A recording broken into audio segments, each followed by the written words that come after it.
Hello, in this video I want to tell you the theoretical information about the repair of the seals of the car.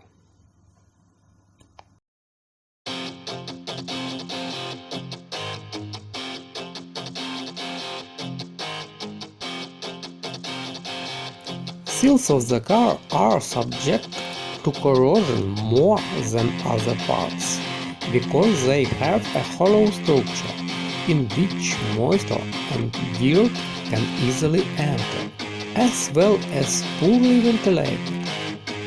They are also damaged by small gravel. The construction of the seals of the car looks something like this.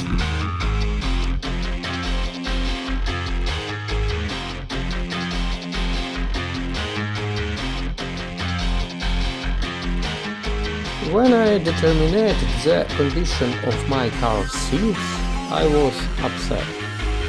But given that the seal reinforcements were intact, I decided to make some cosmetic repairs to the outer panels of the seals and see how they would survive the winter.